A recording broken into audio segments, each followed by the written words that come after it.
ஜெபம். எங்களை நேசிக்கிற பரிசுத்தமுள்ள பரலோக பிதாவே, பரிசுத்த தேவனே, உம்மை துதிக்கிறேன், ஸ்தோத்திரிக்கிறேன், மகிமைப்படுத்துகிறேன் கர்த்தாவே. வானாதி வானங்களில் விற்றிருக்கிறவரே, வானம் உமக்கு சிங்காசனம், பூமி உமக்கு பாதபடி ஆண்டவரே. உம்முடைய பாதபடியிலிருந்து இந்த காலை வேளையிலே உம்மை துதிக்கிறேன், ஸ்தோத்திரிக்கிறேன், மகிமைப்படுத்துகிறேன் கர்த்தாவே. நீர் கர்த்தாதி கர்த்தா, ராஜாதி ராஜா, சர்வ வல்லமை பொருந்திய தேவன். வசனங்களை தியானிக்க இருக்கிறோம் ஆண்டவரே. இந்த வசனங்களை ஆண்டவரே, பெரிய வெள்ளிக்கிழமை உள்ள வசனங்களை தியானிக்க இருக்கிறோம். தேவாவியானவர் எங்களுக்கு இந்த வசனங்களை நீர் எங்களுக்கு மனதிலே பதிவு செய்ய வேண்டுமா செபிக்கிறேன் கர்த்தாவே. குறைகள் குற்றங்கள் எல்லாவற்றையும் மன்னிங்க. எங்களுக்காக நீர் எல்லாவற்றையுமே சிலுவையிலே சம்பாதித்தீர் ஆண்டவரே. இந்த தழும்புகளால் நாங்கள் குணமானோம் கர்த்தாவே. சோத்திரம் சோத்திரம் சோத்திரம் கர்த்தாவே, நமக்கு சோத்திரம். இந்த அன்பை தியானிக்க எனக்கு பலனைத்தாரும். இயேசுவின் நாமத்தில் ஜெபங்களும் ஜீவனுள்ள பரமபிதாவே, ஆமேன். அன்பான ஜேடிகே மேயர்களுக்கு இயேசு கிறிஸ்துவின் நாமத்தினாலே வாழ்த்தல் கூறுகிறேன்.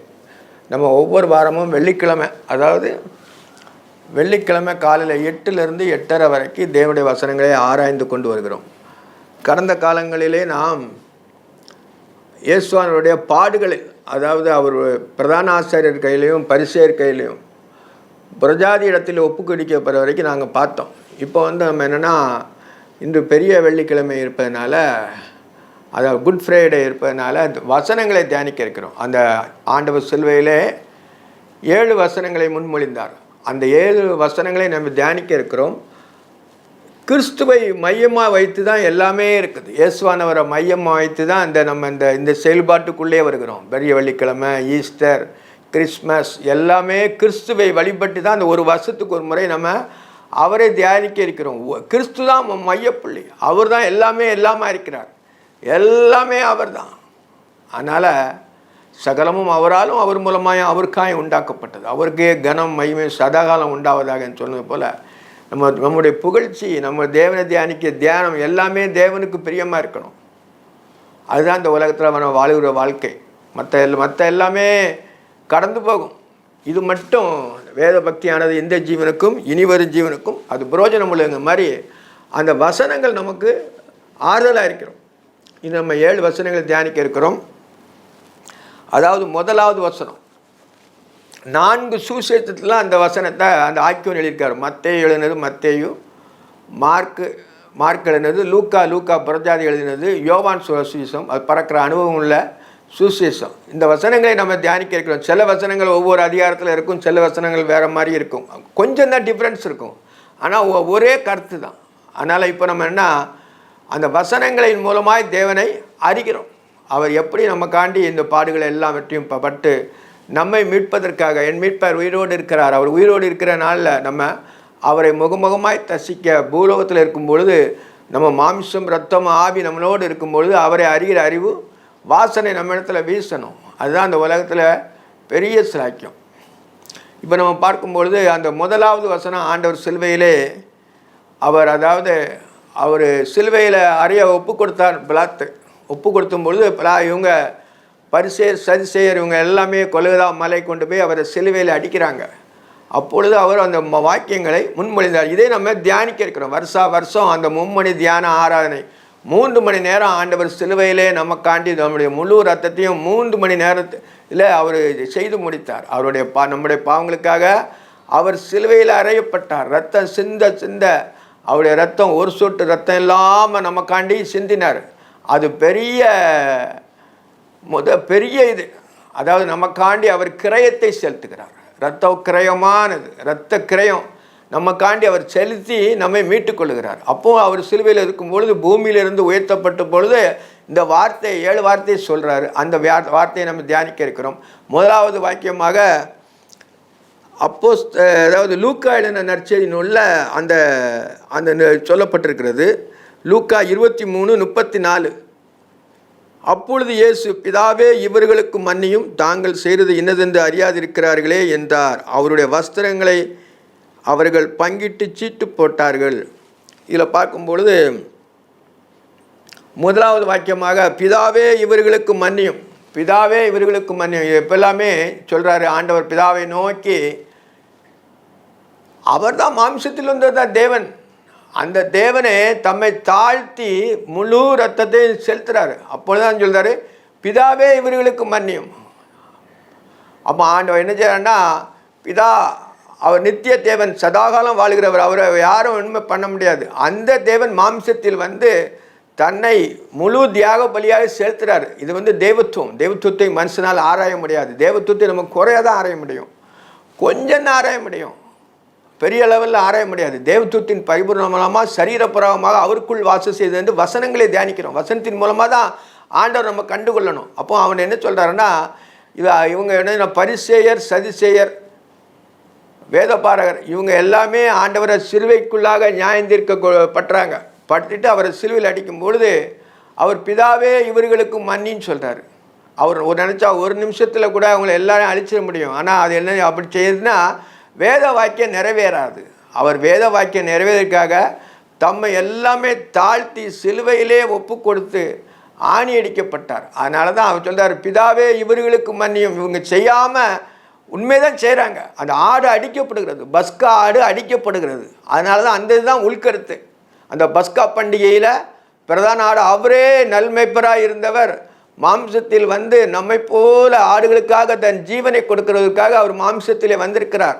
அந்த தேவன் இவங்களை பார்த்து சொல்கிறார், யார்? பரிசேயர், சதிசேயர், புறஜாதி ஜனங்கள் எல்லாம் அவரை சிலுவையில் ஒப்பு கொடுத்த ஜனங்களை பார்த்து சொல்கிறார், பிதாவே இவர்களுக்கு மன்னியும், தாங்கள் செய்கிறது இன்னதென்று அறியாதிருக்கிறார்களே. அவங்க என்ன செய்கிறேன்னே தெரியல. தேவனை யாருக்கும் சிலுவையில் அடிக்க முடியுமா? அவர் அருவி சொருபி, ஆனாலும் அவரே தாழ்த்தி தன்னை ஒப்பு கொடுத்ததுனால இவர்களுக்கு மன்னிங்க ஆண்டவரே, இவங்க அறியாமல் செய்கிறாங்க. தாங்கள் செய்கிறது இன்னதென்று அறியாதிருக்கிறார்களே, என்ன செய்யணும்னு தெரியல. அந்த ஆடு பலியிடப்படுகிறது. மகாபரிசுத்துக்குள்ளே அவர் போகிறாரு, ரத்தத்தை சிந்தி அவர் பிதாவின் சமூகத்திலே அந்த ரத்தத்தை தெளிக்க போகிறாரு. அதுதான் உள்கருத்து. அதான் சொல்கிறார், பிதாவே இவர்களுக்கு மன்னியும், அறியாமல் செய்கிறாங்க, ஆனால் அதுவும் அவங்க நிறைவேற வேண்டி இருக்கிறது. யூதாஸ் காட்டி கொடுத்த மாதிரி நிறைவேற வேண்டியிருக்கனால இவங்க என்ன செய்கிறாங்கன்னா அறியாமல் செய்கிறாங்க. அதான் சொல்கிறார், பிதாவே இவர்களுக்கு மன்னியும். இவர்கள் எல்லாருக்கும் அவர் சிலுவையில் தொங்கும் பொழுது அந்த ஜனங்களை பார்த்து, இந்த சிலுவையில் அடித்த ஜனங்களை பார்த்தோம், எல்லாத்தையும் பார்த்து இவர்களுக்கு மன்னியும். ஏன்னா இவர்கிட்ட ஒரு பாவம் இல்லை, பாவம் இல்லாதவரே அவங்க சிலுவையில் அடித்ததுனால அவங்க பாவத்துக்கு உள்ளாகிறாங்க. இவர்களுக்கு மன்னின்னு சொல்லிட்டு தன்னோட மன்னிப்பின் சிந்தனையை சொல்கிறாரு. யாரும் சொல்ல முடியுமா? அது பகைஞரை நம்ம வாழ்த்த முடியுமா? பகைஞர் நம்மளுக்கு கோபம் தான் வரும். அதான் தெய்வத்துவம். அந்த தெய்வத்துவம் வந்து என்ன செய்யுதுன்னா அவரை மன்னிக்க சொல்லுது. பிதாவே இவர்களுக்கு மன்னியும், தாங்கள் செய்கிறது இன்னதென்று அறியாதிருக்கிறார்களே. என்ன செய்யறேன்னே தெரியல. ஏன்னா அவர் போன வாரம் முழுவதும் ஓசன்னா ஓசன்னான்னு பாடிக்கொண்டு கழுதைகள் மேல் வருகிறவர், ராஜா ராஜா நீ வாழ்த்திட்டு இருங்கவர். இந்த ஒரு 4-5 நாளைக்குள்ளே அவர் என்ன செய்யறா, சிலுவைக்கு ஒப்பு கொடுத்து அவரை சிலுவையில் அடிக்கிறாரு. ரத்தம் சிந்தப்படுகிறது. அவர் முழு ரத்தமும் நமக்காக சிந்தப்படுது. ஆனால் அவங்களுக்கு தெரியலை. ஆடு பலியிடப்படுகிறது. தேவகுமாரன் தேவன் நமக்காண்டி சிலுவையிலே சுமந்து பாவத்தை ஆக்கினைக்குள்ளாக தீர்த்தார் என்பது அவங்களுக்கு தெரியாமல் இருந்ததுனால இவர்களுக்கு மன்னியும். இதை பற்றி தெரியலை அவங்களுக்கு. அவங்க செய்கிறது ரைட்டு தான், ஆனாலும் தெரியாமல் செய்கிறாங்க. இவங்களுக்கு மன்னிங்க. இவங்களுக்கு தெரிஞ்சிட்டு செய்ய மாட்டாங்க. அடிக்கப்படுற ஆடு அவர் தான், பலியாடு அவர் தான், பலியை ஏற்றுக்கொள்கிறது அவர் தான், எல்லாமே அவர் தான். ஆனால் அவர் தன்னை தாழ்த்தி சிலுவையின் மரணபரணியே நம்மை தாழ்த்தினார். நம்ம மரணம் அவருக்கு போவத்தட்டியும், அவருக்கு ஜீவன் அவரை விட்டு அவர் சரீரத்திலேருந்து போவத்தட்டியும் முழு ரத்தத்தை நமக்காக சிந்தினார். அதுதான் முள்கருத்து. அதில் பார்க்கும் பொழுது பிதாவே இவர்களுக்கு மன்னியும், தாங்கள் செய்தது இன்னது என்று அறியாதிருக்கிறார்களே என்றார். அவருடைய வஸ்திரங்களை அவர்கள் பங்கிட்டு சீட்டு போட்டார்கள். வஸ்திரங்கள் குறித்து சீட்டு போட்டாருன்னு சொல்லி சங்கீதக்காரன் சொல்லுவான். அதனால் அந்த பழைய ஏற்பாட்டில் இருக்குது, அந்த வசனமும் நிறைவேற வேண்டி இருக்கிறது. அதனால தான் ஆண்டு சொல்ல, பிதாவே இவர்களுக்கு மன்னியும், தாங்கள் செய்கிறது இன்னதென்று அறியாதிருக்கிறார்கள் என்றார். முதல் வாக்கியமாக மன்னிப்பு கொடுக்குறார். யாருக்கு? அந்த புறஜாதி, அது அவர் சொந்த ஜனங்கள், யூத ஜனங்கள் தான் அவர் சிலுவையில் அடித்தது. யூதுடைய ராஜானிட்டு சிலுவையில் மேலே எழுதியிருக்கிறது. ஆனால் அவங்க அதை பொருட்படுத்தலை. இவர் தேவாட்டுக்குட்டி அடிக்கப்படுகிறார். ஆனாலும் ஆண்டவர் இவங்களுக்கு எல்லாவற்றையும் மன்னிப்பு கொடுத்தார். அதான் பிதாவே இவர்களுக்கு மன்னியும், தாங்கள் செய்வது இன்னதென்று அறியாதிருக்கிறார்களே என்றார். இதில் பார்க்கும் பொழுது மன்னிப்பு சிந்தை, அவர் எவ்வளவு பாடுகள் எவ்வளவு இது பண்ணாலும் அது எல்லாமே அவர் சுமந்து தீர்த்தார். எல்லாமே தான் மேலே வர பண்ணி தன்னைக்கு அதை சுமந்து தீர்த்தார். அதான் மன்னிப்பின் சிந்தனை. நம்ம உலகத்தில் இருக்கும்பொழுது மாம்சமான நாமும் அவரை பின்பற்றுறதுனால நமக்கு மன்னிப்பு சிந்தை. நமக்கு துரோகம் எவ்வளோ தான் பண்ணாலும், முற்றிலும் துரோகம் பண்ணுவாங்க. சிலுவை ரத்தம் சிந்துற அளவுக்கு துரோகம் பண்ணாலும் அவங்கள என்ன நம்ம மன்னிக்கணும். உள் மனதில் அவங்கள மன்னிக்கணும். அறியாமல் செய்கிறாங்க, நம்ம அவங்கள என்ன செய்ய முடியும்? ஒன்றும் செய்ய முடியாது. அதனால் மன்னிப்பின் சிந்தை நம்ம ஒவ்வொருக்கும் தர முடியாமல் நான் கர்த்தரை வேண்டிக் கொள்வோம். ரெண்டாவதாக லூக்கா எழுதின நற்செய்தி 23:43. இயேசு நோக்கி, இன்றைக்கு என்ன கூட பரதேசில் இருப்பாய் என்று மெய்யாகவே உங்களுக்கு சொல்லுகிறேன் என்றார். உனக்கு சொல்லுகிறேன் என்றார். இதில் ரெண்டாம் வாக்கியமாக, இயேசு அவனை நோக்கி, இன்றைக்கு நீ என்னுடன் கூட பரதேசில் இருப்பாய் என்று மெய்யாகவே உனக்கு சொல்லுகிறேன் என்றார். இதில் பார்க்கும் பொழுது ஆண்டவருடைய வலது பக்கத்தில் ஒருத்தனும் இடது பக்கத்தில் ஒருத்தனும் சிலுவையில் அடித்தாங்க. அதாவது கள்ளர்கள் மத்தியில் அவரை சிலுவையில் அடித்தாங்க. என்ன துன்மார்க்கரோட அவங்கள நியமிக்கிறாங்க. அவங்களுக்கு என்னென்னா அந்த வசனம் நிறைவேறிக்க வேண்டியது. குற்றவாளி நிறைவினால என்ன சொன்னால், சிலுவையில் அறையப்பட்ட குற்றவாளியில் ஒருவன், நீ என்னை கிறிஸ்துவானாலும் உடனே என்னை ரட்சித்துக்கொள் என்று அவரை இகழ்ந்தான். 2 கள்ளனே அடிச்சிட்டாங்க. 2 கள்ளனும் ஒரு பக்கத்தில் ஒரு கள்ளன், ஒரு பக்கத்தில் ஒரு கள்ளன். 2 பேரும் நியாயப்பிரமாணத்தின்படி அவங்க சிலுவையில் அடித்து கொல்லணும்னு சொல்லி தான் யூதர்கள் கொண்டு வராங்க. ஏன்னா அவங்க தவறுதலுக்குள்ளானது, நிறைய தவறுகள் செய்கிறது. அவங்க தவறுகள்லாம் போடலை, ஆனாலும் அவங்க துன்மார்க்கர்கள் தான். துன்மார்க்கர்னால அவங்க என்ன சிலுவையில் அடிக்கிறாங்க. குற்றவாளி அவன் குற்றம் தீர்த்தனால அவனை சிலுவையில் அடித்து தான் அவங்க துடிக்க அவங்க இறந்து சாகணும். அவங்க எவ்வளோ செய்த தவறுகளுக்கும் அவங்க உடனே மரணம் வரக்கூடாது. சிலுவையில் அறையப்பட்டால் உடனே மரணம் வராது. ரத்தம் ஒவ்வொரு அணுக்களாக வெளியில் போய் உடைக்கப்பட்ட ரத்தம் அந்த எல்லாமே அவங்கள துன்பப்படுத்தி அவங்க முழு அந்த முழு வலியையும் முழு இது தாங்கி தான் செத்து குற்றூராய் சாவ வேண்டும். அதனால தான் அவங்கள சிலுவை 2 கள்ளன் அடிக்காங்க. அப்போ ஒரு கள்ளன் என்ன சொல்கிறான்னா, நீ கிறிஸ்துவானால், அவன் சொல்கிறான், நீ ஒரு கள்ளன் சொல்கிறான், நீ கிறிஸ்துவானால், நீ கிறிஸ்துனா தான் எல்லாத்தையும் ரசிக்க முடியுமே, அப்படினால நீ கிறிஸ்துவானால் உன்னையும் என்னையும் ரசித்து கொள்ளுன்னுட்டு சொல்கிறான். ஒரு கள்ளன் இகழ்ந்தான், ஆண்டவரை இகழ்ந்தான். சிலுவையில் அவனுக்கே தகுந்த தண்டனை கொடுக்கப்பட்டனால அவனுக்கு இகழுகு புத்தி இருந்து. ஏன்னா அவன் யூதர்கள் பற்றி பின்பற்றனால அவங்களுக்கு கொஞ்சம் இது பண்ணுறதுனால அவங்களோட சேர்ந்து சொன்ன மாதிரி அவங்கள இகழ்ந்தான். தனக்கு ஒரு கிரேஸ் கிடைக்குன்னு சொல்லி அவன் இகழ்ந்தான். ஆனால் மற்றவனை நினச்சினா, நான் கரெக்டாக சொல்லிட்டான், மற்றவனை நோக்கி, நீ இந்த ஆக்கினைக்கு உட்பட்டதும் தேவனுக்கு பயப்படுறது இல்லையா? நீ இந்த தண்டனைக்கு உட்பட்டதும் தேவனுக்கு பயப்படுறது இல்லையா அப்படிங்க. அவன் கள்ளனாக இருந்தாலும் தேவனுக்கு பயப்படுற பயம் செல்லவங்கிட்ட இருக்கும். புட்டி பூரா கெட்டது கள்ளனாக இருப்பான், ஆனால் கடவுளுக்கு பயப்படுவான். அதனால தான் அவன் அந்த கள்ளன் அந்த தன்மையுடையவனால என்ன சொல்கிறான்னா, மற்றவன் நோக்கி, நீ இந்த ஆக்கினைக்கு உட்பட தேவனுக்கு பயப்படுறது இல்லையா? தேவனுக்கு பயப்படணும். மனுஷனுக்கு பயப்பட போகிறோம் கண்ணியை வரிக்கும். தேவனுக்கு பயப்படுறதான் முழு இது. தேவனுக்கு பயப்படணும். மனுஷனுக்கு பயப்படக்கூடாது. தேவன் நம்மை உண்டாக்கின தேவனுக்கு, எல்லாவற்றையும் உண்டாக்கின தேவனுக்கு நம்ம பயப்படும் பயம் இருக்கும். ஆனால் இவன் கள்ளன் தான், உலகப்புறமான அவன் கள்ளனாக இருக்கிறான். ஆனால் உள்ளத்தில் அவன் என்ன செய்றான்னா தேவனுக்கு பயப்படுறான். அதான் ஆண்டவர் தான் அறிஞ்சார். அதனால தான் அவனுக்கு பரதேசில் இடம் கொடுக்குறாரு. நாமும் ஞானப்படி தண்டிக்கிறோம், நாம் நடப்பித்தவர்களுக்கு பலன் அடைகிறோம். இவரோ தகாத ஒன்றும் நடப்பிக்கவில்லையே, இவரோ தகராத ஒன்றும், அதாவது தகாதொன்றும் நடப்பிக்கவில்லையே. இவர் ஒரு பாவம் செய்யாத சுத்த கண்ணன் தேவன். அவன் காடுன்னுட்டு கொஞ்சம் அறிஞ்சிருந்திருக்கான், ஆனாலும் மனுஷனுக்கு புறமான ரட்சகர்னு அறிஞ்சிருக்கிறான். அதனால தான் நாமும் தக்க பலனை அடைகிறோன்னு சொல்கிறான். கரெக்டாக சொல்கிறான், நான் தக்க பலனை அடைகிறோம். அவனை கடிந்து கொண்டு, நீ பேசாதப்பான்னு சொல்லி அவனை அந்த சில்வத்திலிருந்து இந்த சில்வக்காய் அடித்தவனா சொல்கிறார், நீ பேசாத, நம்ம நியாயப்படி தண்டிக்கப்படுறோம். இவர் ஒன்றும் அப்படி செய்யலைன்னு சொல்லிட்டு ஆண்டவர் மேலே பற்றுதலாக இருக்கிறது. ஒரே ஆள் தான் இவர், ஆனாலும் யாரும் இல்லை. இந்த கள்ளம் மட்டும்தான் ஆண்டவர் மேலே அதிக பற்றுதல் இருந்தனால நாமும் நியாயப்படி தண்டிக்கிறோம். இவர் ஒரு பாவம் செய்யலை, இவரையும் அப்படி அடிக்குன்னு சொல்லி ரைட்ஸை சொல்கிறான், உண்மையை சொல்கிறான். அதனால தான் ஆண்டவர் அவன் மேலே பிரியமாக இருந்து இயேசு அவனை நோக்கி, ஆண்டவரே இயேசுவை நோக்கி ஆண்டவர் நடுமத்தில் அடைக்கப்பட்ட இயேசுவானவரை நோக்கி, இயேசுவை நோக்கி, ஆண்டவரே உம்முடைய ராஜ்யத்தில் வரும்போது அடியேனே நினைத்தரலாம். உம்முடைய ராஜ்யம் ஒன்றுன்னு இருக்குன்னுட்டு அவருக்கு தெரியுது. உம்முடைய ராஜ்யம் வருவதாக அந்த கல்லனுக்கு தெரியலை, ஆனால் இந்த கல்லனுக்கு ஒரு ராஜ்யம் இருக்குது, இவருடைய ராஜ்யம் ஒன்று இருக்குது.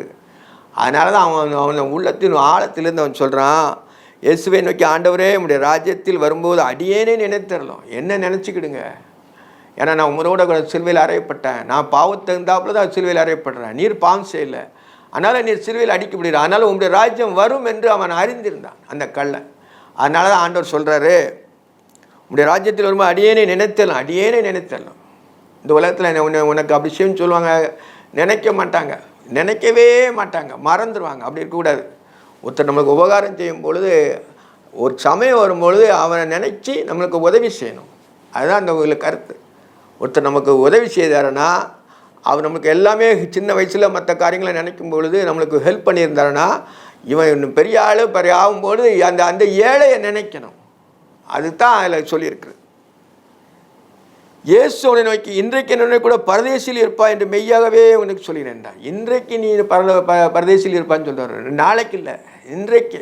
அவர் சிலுவையில் அடிக்கப்பட்டு மாம்சம் ரத்தம் திண்டப்பட்டு அவர் என்ன செய்யறனா பரதேசிக்கு போய் அங்கே போய் இளைப்பாறுதல், எல்லாரும் ஜனங்களும் இளைப்பாற இடத்துல இவர் போகிறார். ஏசுவானவர் பாதாளத்தில் போயினார். அவரை அவருடைய சிலுவையிலேருந்து ஆணி அடித்து மகிமையாய் வெற்றி சிறந்து அவர் உடனே அப்படி தொங்கலை.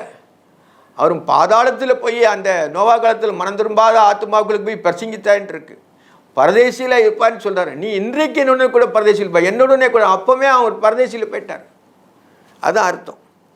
இயேசு அவனுக்கு, இன்றைக்கு நீ என்னுடனே கூட பரதேசியில் இருப்பா என்று மெய்யாகவே உனக்கு சொல்கிறேன். உண்மையாகவே சொல்கிறேன், நீ இன்னைக்கு பரதேசியில் இருப்பாப்பா. நீ இந்த எண்ணங்கள் இருந்ததுனால, அடியேனை நினைத்தருன்னு சொன்னதுனால, நீ பரதேசின் வாழ்க்கையை நினைத்ததுனால நீ இருப்பா அப்படின்னு சொன்னதா முழு நிச்சயத்தோடு அவனுக்கு சொல்கிறார். மெய்யாகவே அவனுக்கு சொல்கிறேன் என்றார். உண்மையாகவே சொல்கிறேன். அந்த கள்ளனுக்கு கடைசி நேரத்தில், தன்னோட உயிர் போகக்கூடிய கடைசி நேரத்தில் அவனுக்கு ரட்சிப்பு கிடைத்தது. அவன் ஒரு செகண்டில் ஆண்டவர் உடனே சொல்லிட்டார். அவர் உடனே இன்றைக்கு என்னுடைய பிரதேசத்தில் இருப்பான்னு சொல்லி அந்த கள்ளனுக்கு சிலுவையில் அறைந்து இருக்கும் பொழுது அவனுக்கு ரட்சிப்பை வழங்கினார். எல்லாருக்கும் ரட்சிப்பை வழங்குகிற தேவன் கடைசி நாள் அவருடைய காலத்திலே அவர் நிறைவேற்ற போகும்பொழுது அவர் கண் முன்னாலே அவன் சொன்னதுனால, அவனுடைய ராஜ்யத்தில் வரும்போது அடியேனே நினைத்தல் என்று தன்னை தாழ்த்தி அவன் சொன்னதுனால அவனுக்கு உடனே இன்றைக்கு என்னுடன் கூட பரதேசில் இருப்பார். நாமும் அந்தபடிய வாழ்க்கையில், நம்ம உலக வாழ்க்கையில் நம்மளுக்கு கடைசியாக இருந்தாலும் சேர்தான், மத்தியில் இருந்தாலும் சேர்தான், ஆண்டவர் நோக்கி, ஆண்டவரே நம்முடைய ராஜ்யத்தில் என்னை நீர் சுத்தமாக வைத்துக்கொள்ளும், ஆண்டவரே நீர் நீதியாக நடத்தும் ஆண்டவரே, நம்ம ஜெபம் பண்ணும்போது நமக்கு பரதேசின் வாழ்க்கையை கண்டிப்பாக எல்லாருக்கும் தருவார். கடைசி காலத்தில் ஜீவிக்கிற வயது முதிர்ந்தாலும் சரிதான், வயது வாலிபத்தன்மை, நம்முடைய ராஜ்யத்தில் என்னை நினைத்தரணும் அப்பான்னு சொல்லி நம்ம இந்த பூலோகத்தில் இருக்கும்போது டெய்லி ஜெபம் பண்ணணும். இந்த ராஜ்யத்தை நினைத்தரணும், ராஜ்யம் வருவதாகன்னு சொல்லியிருக்கிறேன். உங்கள் உள்ளத்துக்குள்ளே வரும் ஆண்டோடைய ராஜ்யம். இப்போ இதோட இந்த 2வது வசனம் முடிஞ்சது. 3வது வசனம் யோவானுக்கு எழுதின நற்செய்தி நூல் 19:26. யோவானுக்கு எழுதின நற்செய்தி 19:26. அப்பொழுது இயேசு தம்முடைய தாயும் அந்த அரியன் என்ற தமக்கு அன்பாய் இருந்த சீசனை கண்டு அவனுடைய தாயை நோக்கி, ஸ்திரியே அதோ உன் மகன் என்றார். பின்பு அந்த சீசனை நோக்கி, அதோ உன் தாய் என்றார். அந்நேரமே அந்த சீசன் தன்னிடமாக சேர்த்துக்கொண்டான். இதில் எப்படி பார்க்கும் பொழுது இது 3வது வாக்கியம். அந்த தன்னுடைய ஃபேமிலிக்கு ஆண்டவர் சிலுவையில் தொங்கும் பொழுது எல்லாரும் பார்க்குறாங்க. எல்லாருமே சிலுவின் அடிவாரத்தில் அந்த யோவான் நிற்கிறான், இயேசுடைய தாய் நிற்கிறாங்க, மரியாமாள் நிற்கிறாங்க. 2 பேரையும் பார்க்குறாரு ஆண்டவர். பார்த்து என்ன சொல்கிறாருன்னா, உலகப்பிரபலமான அவர் 30 வருஷம் வரைக்கும் உலகத்தில் ஜீவிக்கும், 33 வருஷம் ஜீவிக்கும்போது கடைசி நாட்கள் தன்னுடைய குடும்பத்தை அவர் கவனிச்சுக்கிட்டே வந்தார். இயேசுவானவர் ரொம்ப சூழ்நிலையில் எல்லா பாடுகளையும் பட்டார். நம்மளாம் கொஞ்சம் லேசியாக இருக்கிறோம், அவர் நம்மளை விட 1000 மடங்கு அவர் கஷ்டத்தை அனுபவிச்சிருக்கார். அவ்வளவு அவர் இருந்ததுனால அவர் கடைசி நேரத்தில் தன் குடும்பத்துக்காண்டி அவர் என்ன சொல்கிறாருன்னா, தன்னுடைய குடும்ப காரியங்களையும் நீ கவனிக்கணும்ப்பான்னு சொல்லிட்டு தனக்கு அன்பாக இருந்த சீசன் யோவானை பார்த்து சொல்கிறார். எப்படி சொல்கிறாருன்னா, அப்பொழுது இயேசு தம்முடைய தாயும் அருகே நின்ற தமக்கு அன்பாக இருந்த சீசனை கண்டு 2 பேரையும் பார்க்காரு. சீசனையும் பார்க்காரு, அம்மாவும் பார்க்காரு. தம்முடைய தாயை நோக்கி, இஸ்திரியே, பார்த்தீங்களா, தன் தாயை நோக்கி இஸ்திரியேன்னு சொல்கிறாரு. முதல்ல கானாவூர் கல்யாணில் இஸ்திரியே உனக்கு எனக்கு என்னன்னு சொன்னவர். அந்த இஸ்திரியேன்னு போடுற வேர்ட்ஸ் என்னென்னா அந்நியரை குறிக்கிறது இல்லை. அவர் தேவன், பரிசுத்த தேவன். அவர் பரிசுத்தாவினாலே உற்பத்தியாகி பிறந்தார். மாம்சபுரமான அவருக்கு உணர்வு இல்லை. ஆனாலும் மாம்சபுரமாக எல்லாத்தையும் நிறைவேற்றினார். பிள்ளைகள் மாம்சத்து ரத்தத்தை உடையவர்களாக இருக்க, அவரும் மாம்சத்து ரத்தத்தை உடையவர் ஆனார். சாத்தானை ஜெயிப்பதற்காக அவர் என்னதுன்னா தேவகுமாரன் மாம்சத்தில் வெளிப்பட்டார். அந்த தேவகுமாரன் என்னனால தான் அவர் சொல்கிறார் தேவகுமாரன். இஸ்திரியேன்னு சொல்கிறார். அம்மா பார்த்து இஸ்திரின்னு சொல்லுவோமா? ஆனால் ஆண்டவர் இதில் பைபிள் வசனம் எப்படிப்பட்டிருக்கு, இஸ்திரியேன்னு சொல்கிறார். அப்போ என்னென்னா உலகப்புறமான காரியங்களும் அவர் செய்து முடிக்கிறார். இஸ்திரியின் வித்தில் வந்ததுனால இஸ்திரியின் வித்தவர்களுக்கு ஓசன்னா, இஸ்திரியின் வித்து அந்த ஆதியாமத்தில் சொன்ன அந்த இஸ்திரி வித்து உனக்கும் இஸ்திரி வித்துக்கும் பகை உண்டாக்குன்னு சொன்ன மாதிரி அந்த பகையை சிலுவையிலே கொன்றார். அதனால் அவர் அந்த மரியாதை பார்த்து சொல்கிறார், இஸ்திரியே அதோ உன் மகன். நான் மகன் நினச்சிடாத, நான் உனக்கு மகன் தான். உன்னுடைய வித்தில் வந்தேன், உன்னுடைய இஸ்திரி கற்பத்தில் எனக்காண்டி தேர்ந்தெடுத்து ஒரு இதில் வந்தேன். ஆனால் காட் எல்லோஹிம் சர்வ வல்லமையுள்ள தேவன். அதனால் அவர் என்ன சொல்கிறாருன்னா, ஸ்திரியே அந்த வசனத்தை யூஸ் பண்ணுறாரு. அந்த யாக்கியம் இது வந்து யோவான் எழுதின சுவிசேஷம் வந்து பறக்கிற கழுகுக்கு ஒப்பாக இருக்குதுன்னு சொல்லியிருக்கிறது. அதனால் இது என்ன செய்யணும்னா உன்னத அனுபவம், உன்னத அனுபவம். அதனால் அந்த வேர்ட்ஸ் எழுதுறாரு, ஸ்திரியே அதோ உன் தாய், அதோ உன் இதோ உன் தாய்ன்னுட்டு இங்கே போட்டிருப்பாங்க சில இதில். அப்படி கிடையாது, அதோ உன் தாய், அங்கே நிற்கல, அதான் உன்னுடைய தாய் அப்படின்னு சொல்கிறார். இது அதோ உன் மகன் என்றார். அதோ உன் மகன் யோவானை பார்த்து சொல்கிறார். அப்பொழுது இயேசு தம்முடைய தாய் அருகே நின்று அன்பான சீசன் என்று தம்முடைய தாயை நோக்கி, ஸ்திரியே அதோ உன் மகன். பின்பு தந்த சீசன் நோக்கி, அதோ உன் தாய். சீசனை நோக்கி அப்படி சிலுவையிலேருந்து 2 பக்கமும் ஆணி அடிக்கப்பட்டிருந்தால் ரத்தம் சொட்டு சொட்ட விழுந்தாலும் அவருடைய செய்கை, அவருடைய இதெல்லாம் எல்லாம் கூப்பிட்டு சொல்கிறார். அதோ ஒன்று அப்படி காட்டுறாரு செய்கையில். அப்போ எவ்வளோ தன்மை பார்த்தீங்களா? நம்ம மாம்சத்தின் பிரகாரம் அறிஞ்சிருந்தாலும் ஆவிக்கு பிரகாரம் அறியணும். அதுதான் ஆண்டவர் விரும்புகிறார். அதான் ஸ்திரியே அப்படின்னு சொல்கிறார். ஸ்திரியே அதோ உன் மகன். சீசன் நோக்கி அதோ உன் தாய் என்றார். நீ அம்மா, அது எனக்கு பதில் நீ எல்லாமே குடும்ப பொறுப்பு எல்லாமே நீ ஏற்றுக்கிடணும், நீ எல்லாம் செய்யணும் என் குடும்பத்துக்கு. அப்படிங்கிறனால அவர் ஒரு மனுஷரீகமாக உள்ள சொல்லி முடிக்கிறாரு, ஆவிக்கு பிரகாரமானு சொல்கிறாரு. ஏன்னா அவனுக்கு உன்னத அனுபவங்கள் யோவானுக்கு நிறையா இருந்துச்சு. அவருடைய மார்பிலே சாய்ந்திருந்தான். அதனால் வேதத்தின் அறிவு யோவானுக்கு அதிகமாக உண்டு. அதனால தான் அவர் அவனுக்கு ஒப்படைக்கிறார். தம்முடைய தாய் நோக்கி, ஸ்திரியே அதோ உன் மகன் என்றான். பின்பு நோக்கி அதோ உன் தாய். அந்நேரம் முதல், அந்த நேரம் முதல் அவனுக்கு அந்த உள் உணர்வு வந்துட்டு, ஆண்டவர் சொன்ன உடனே அவனுக்குடைய பாசம் அவங்க மரியாள் மேலே அவனுக்கு அதிகமாக வந்தது. அதனால தான் அந்நேரம் முதல் நிலையிருக்கார். அந்நேரம் முதல் அந்த சீசன் அவளைன்னு தான் சொல்கிறாரு. அம்மா வந்துட்டு இயேசுவோட அம்மான்னு போடல, அவளைன்னு தான் போட்டிருக்கு. அப்போ வந்து அவங்க மனுஷரீகமாக உள்ளவங்க தான், அவங்க புதுசாக இல்லை. ஒரு ஸ்திரியின் கற்பம் ஒன்று தேவைப்படுது, அவர் கற்பு பை தேவைப்பட்டதுனால வந்தாலும் அவங்களுக்கு அம்மாவுக்குள்ளே ரெஸ்பெக்ட் கொடுக்குறாரு. அவர் காட், அவர் சர்வ வல்லமை பந்த தேவன். அதனால தான் அப்படி சொல்கிறார். சீசனை அதோ உன் தாய் என்றார். அந்நேரம் முதல் சீசன் அவளை தன்னிடமாக ஏற்றுக்கொண்டான். எல்லாமே அவன் பொறுப்படுத்தி கொண்டான். நாமும் இந்த உலக வாழ்க்கையில் நமக்கு உள்ள காரியங்கள் இருக்கும்போது நமக்கு ரொம்ப நெருங்கியவங்ககிட்ட அந்த காரியங்களை நம்ம ஒப்படைப்போம், அவங்ககிட்ட சொல்லுவோம். அதே மாதிரி தான் ஆண்டவர் நம்மளோட செய்து முடித்திருக்கிறார். இப்போ 4ஆம் வசனம் முடிஞ்சிட்டு 5ஆம் வசனம், யோவான் 19:28. அதன் பின்பு எல்லாம் முடிந்தது என்று அறிந்து வேத வாக்கியம் நிறைவேறமாக இருக்கிற தாகமாக இருக்கிறேன் என்றார். வேத வாக்கியம் நிறைவேறத்தக்க தாகமாக இருக்கிறேன் என்றார். வேத வாக்கியம் எல்லாமே நிறைவேறிட்டு ஆண்டவர் பழைய ஏற்பாட்டு தீர்க்கதரிசனங்கள் எல்லாமே இயேசுவான நிறைவேற்றி முடிக்கிறார். அதான் தாகமாக இருக்கிறேன்னு சொல்கிறார். எப்படின்னா, அதன் பின்பு எல்லாம் முடிந்தது என்று அறிந்து, இயேசு அறிந்தது யோவான் எழுதுகிறான். இயேசு எல்லாமே முடிந்தது என்று அறிந்து, அந்நேரம் முதல் அந்த முடிந்தது என்று அறிந்து வேத வாக்கியம் நிறைவேற்றக்க தாகமாக இருக்கிறேன் என்றார். வேத வாக்கியம் எல்லாம் நிறைவேறணும். சிலுவையிலே ஆண்டவர் நிறையா வேத வாக்கியம் நிறைவேற்றினார். அதை தான் தாகமாக இருக்கிறேன்னு சொல்கிறார். இவங்க தாகத்துக்கு எல்லாத்தையுமே அவர் உண்டாக்குனவர். சமுத்திரம் எல்லாமே அவர் உண்டாக்குனது, நீர் ஜலம் எல்லாமே தேவன் உண்டாக்குனது. அவருக்கு தாகம் வருமா? அவருக்கு தாகம் வந்துச்சு.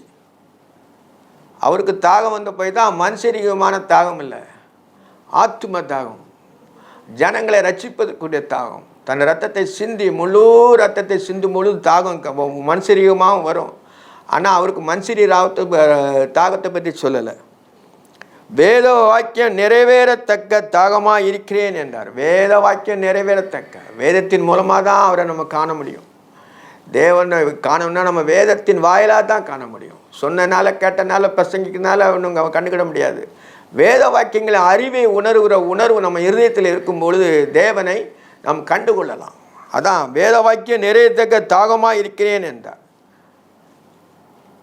தாகம் எல்லாருக்கும் வரும். ஆத்ம தாகம் வந்து சிலவங்களுக்கு தான் இருக்கும். இவனை இப்படி கெட்டு போகிறானே, அவனை ரசிக்கணுமேன்னு சொல்லிட்டோம்னா அவனுக்கு வசனங்களை சொல்லுவோம். வசனத்தின் மூலம் அவனுடைய படிச்சிருந்த அளவுக்கு ஒரு ஸ்டெப்பு மேலே அவனுக்கு நம்ம சொல்லுவோம். அவனுடைய இருக்கிற நிலைமையை காட்டிலும் கூட ஒரு ஸ்டெப்பை சொல்லுவோம். அதான் நம்ம தாகத்தை அவனிடத்தில் சொல்கிறது.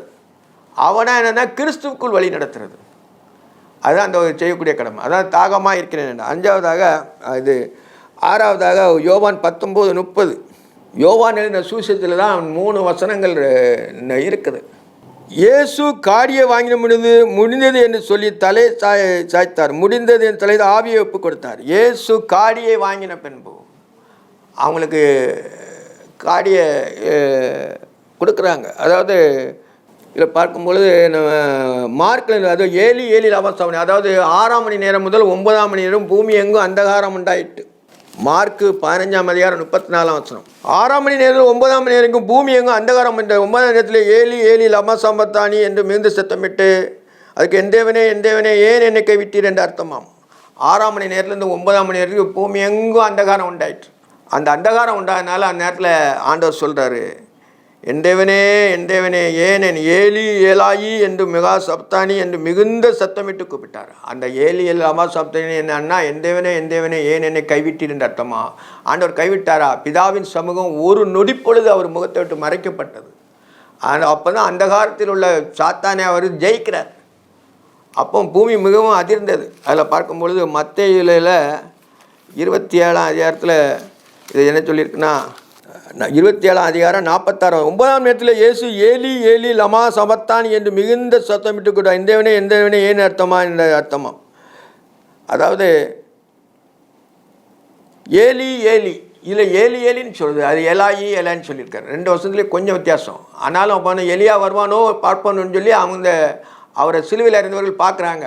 ஆனால் காடியை கொடுக்குறாங்க. அதுக்கு என் தேவனே ஏன் என்னை கைவிட்டீர். ஆண்டவர் யாரும் கைவிடுவாங்களா? சரீரம் தொங்கப்படுறது, ரத்தம் வடியுது, பாவ மன்னிப்புக்காண்டு ரத்தத்தை சிந்தினார். ஆனால் ஆண்டவர் என் தேவனே ஏன் என்னை கைவிட்டீருங்கிறது அது அந்த தாவீது எழுதின அந்த 26ஆம் சங்கீதத்தில் இருக்குது. என் தேவனே ஏன் என்னை கைவிட்டீர். ஏன் என்ன அப்போ ஆண்டவருக்கு ஏனுங்கிறத சொல்ல முடியலை. ஏனுங்கிறதுக்கு அது இதே கிடையாது. தேவனுடைய சித்தம் நிறைவேற வேண்டியிருக்கிறது. அதுதான் அர்த்தம். என் தேவனே ஏன் என்னை கைவிட்டீர். ஆண்டவர் கைவிட்டாரா? கைவிடல. 3 எந்திரிக்க போகிறாரு, அவர் உயிரோடு வரப்போகிறாரு. ஆனால் சரீரம் தொங்கப்படுகிறது. அதனால் அவர் சரீரத்தின் இருக்கிறதுனால என் தேவனே என்று அவர் தேவனை நோக்கி, பிதாவை நோக்கி, அவர் எங்கேருந்து வந்தாரோ அங்கே அவர் அந்த இடத்துல ஒரு நோக்கி அவர் ஜெபம் பண்ணுறார். என் தேவனே ஏன் என்னை கைவிட்டீர் என்ற அர்த்தமும். 6வது வசனமாக யோவான் எழுதின நற்செய்தி நூல் 19ஆம் அதிகாரம் 30ஆம் வசனம். இயேசு காடியை வாங்கின முடிந்தது என்று சொல்லி தலையை சாய்த்து ஆவியை ஒப்பு கொடுத்தார். இயேசு காடியை வாங்கின அவர் சிலுவையில் இருக்கும்போது அவர் தாகம் இருக்கனால காடியை கொண்டு கொடுக்குறாங்க. அதை வாங்கிய பின்பு முடிந்தது என்று சொல்கிறார். நான் உலகத்தில் நான் எதுக்காக வரணுமோ அதை எல்லாமே நிறைவேற்றி முடித்தேன், பிசாசை ஜெயித்தேன். முதல்ல சொல்ல போனால் பிசாசுடைய கிரியில் அளிக்கவே தேவகுமாரன் மாம்சத்தில் வெளிப்பட்டார். அந்த மாம்சத்தில் வெளிப்பட்ட தேவன் சிலுவை பரியந்தம் தன்னை தாழ்த்தி தன்னை மரணத்துக்கு தன்னுடைய ஆத்துமாவை மரணத்தில் ஊற்றி அப்படி ஜெயிக்கிறார். அவர் சொன்னால் கட்டில நிற்கும். ஆனாலும் இவங்க அறியாமல் ஒரு இன்ஸ்ட்ருமெண்ட் மாதிரி செய்கிறாங்க, ஒரு மிஷினரி வேலை மாதிரி செய்கிறாங்க. ஆனால் தேவத்துவத்தை அவங்களால அறிய முடியலை. ஆண்டவர் வந்த காரியம் அனைத்துமே செய்து முடித்தார். அவர் பூலோகத்தில் மானிடனாய் வந்தார். அதுதான் முழு அர்த்தம். தேவன் மாம்சத்தில் வெளிப்பட்டார். அந்த மாம்சத்தில் வெளிப்பட்டு பிரஜாரியிடத்தில் பிரசங்கிக்கப்பட்டார், சிலுவையில் அறியப்பட்டார். பிறகு என்ன, அவர் பிரசங்கிக்கப்பட்டார், உயிர்த்தெழுந்தார். அப்படிங்கிற நம்பிக்கையில் தான் அது முழு நம்ம சத்தியம் பூரா இருக்குது. இப்போ என்ன சொன்னால் உலகத்தில் இருக்கும்போது எல்லாம் முடிந்தது, நான் வந்த காரியம் அனைத்துமே செய்து முடிக்கிறதுனால தான் இயேசு காடியை வாங்கி போய் முடிந்தது என்று சொல்லி தலையை சாய்த்து ஆவியை ஒப்பு கொடுத்தார். தலையை சாய்த்து ஆவியை ஒப்பு கொடுத்தாரு பார்க்குறோம். அவன் முடிந்தது என்ற காரியம் அவர் பூலோகத்தை தான் நிறைவேற்ற போகிற காரியங்கள் அனைத்தையுமே அவர் செய்து வெற்றிகரமாய் செய்து முடித்தார். 1 வார்த்தை கூட தவறலை, அவ்வளோத்தையும் செய்து முடித்தார். இப்போ 7வதாக லூக்கா எழுதின நற்செய்தி நூல் 23:46. இயேசு பிதாவே உம்முடைய கைகளின் ஆவியை ஒப்புக்கிறேன் என்று மகா சத்தமாய் கூப்பிட்டு இப்படி சொல்லி ஜீவனை விட்டார். இயேசு பிதாவே முதலே பிதான்னு ஆரம்பிக்கிறாரு, கடைசியில் தன்னுடைய உயிரை தானே ஒப்பு கொடுக்குற மாதிரி. யார் செய்வாங்களா? உயிர் போயிடும். ஆனால் இயேசுவான என்ன செய்கிறாருன்னா, நம்மளுக்கு முன்பாதிரியாக தேவனை நோக்கி உங்களுக்கு வேண்டுதல் கடைசி மூச்சு வரைக்கும் இருக்கணும். இந்த உலகத்தில் நான் வாழும் பொழுது மனுஷன் பிள்ளை விட்டு எல்லாமே போயிடுவாங்க, எல்லாமே அவங்க இது பண்ணுவாங்க இல்லையா. தேவனை நோக்கி நம்ம எண்ணங்கள் சிந்தனைகள் இருக்கணும். முழு எண்ணமும் தேவனோடு இருக்கும் பொழுது நம்ம இந்த வார்த்தை தான் சொல்லுவோம். எப்படி சொல்லுவோம்? பிதாவே உம்முடைய கைகளில் ஆவியை ஒப்புவிக்கிறேன் அப்படின்னு சொல்லி மகா சத்தமாய் கூப்பிட்டு சொன்னார். மகா சத்தமாய். அப்போ தேவன் அவரை பிதாவானவர் எப்பொழுதுமே அவரை நோக்கி கொண்டிருக்கிறார். நீரை நான் பூலோகத்தில் வந்த காரியங்கள் முழுவதும் செய்து நிறைவேற்ற முடித்தேன் என்று சொல்லியும் தன் ஆவியை உம்மிடத்தில் என் ஆவியை ஒப்புவிக்கிறேன்னு சொல்லி அவர்கிட்ட என் ஆவியை ஒப்புவிக்கவும் கொடுப்பிக்கிறேன்னு சொல்கிறார். என் உயிரை வைக்கவும் என்னை எடுத்துக்கொள்ளவும் எனக்கு அதிகாரம் உண்டு அப்படின்னு சொல்கிறார். பூலோகத்தில் பிரசங்கிக்கும் பொழுது நான் உயிரை நான் விடவும் அதை எடுத்துக்கொள்ளவும் என் பிதாவிடத்தில் அதிகாரம் பெற்றுக்கொண்டேன்னு சொன்னார். அதே தேவன் தான் இப்போ சொல்கிறார். என்ன சொல்கிறார்? நான் என்னுடைய ஆவியை ஒப்புவிக்கிறேன், உன் கையில் கொடுக்குறேன், திருப்பி அதை எடுத்துக்கொள்வேன் சொல்லிட்டு அதிகாரம் பெற்றுக்குன்னா முழு தன்மையும் தேவத்துவம் முழுவதும் இயேசு கிறிஸ்துவின் மூலம் தான் இருக்குது. வேறு எதுவுமே இல்லை. நானே வழி சத்தியம் ஜீவன்மாக இருக்கிறேன், என்னை இல்லாமல் ஒருவனும் பிதாவிடத்தில் வரான்னு சொல்கிறார். அவரும் அதே ஆண்டவர் தான் சொல்கிறாரு, இயேசு பிதாவே உடைய கைகளில் என் ஆவியே ஒப்புவிக்கிறேன். ஆண்டவர் கையில் அவருடைய ஆவியை கொடுத்தார். எல்லாமே அவர் அருள் செய்கிறது தான். அவர் தான் பூமிக்கு வர சித்தம் கொண்டவர். முதல் இதுதான் உன் வித்துக்கும் அவர் வித்துக்கும் விஸ்திரியின் வித்து. அதில் எல்லாமே அவர் நிறைவேற்றி முடிக்கிறார். பிதாவே உடைய கையில் என் ஆவியை ஒப்புவிக்கிறேன் என்று மகா சத்தமாய் கூப்பிட்டு இப்படி சொன்னார். இப்படி சொல்லி ஜீவனை விட்டார். இப்படி சொல்லி ஜீவனை விட்டார். இதோட அது முடிஞ்சது. ஜெபம் பண்ணுவோம். நேசிக்கிற பரிசுத்தம் உள்ள பரலோக பிதாவே, இந்த வசனங்களை தியானித்தோம். ஆவியானவர் எங்களுக்கு ஒத்தாசையாக இருந்து வசனங்களை எங்களுக்கு விலைக்கு தந்ததுக்காய் கோடா கொடி ஸ்தோத்திரம் ஐயா. குறைகள் குற்றங்கள் எல்லாவற்றையும் மன்னிங்கப்பா. நமக்கு நல்ல பிள்ளைகளாக ஜீவிக்க கிருபை தாரும். இயேசுவின் நாமத்தில் ஜெபங்களை ஜீவனுள்ள பரம்பிதாவே. ஆமென்.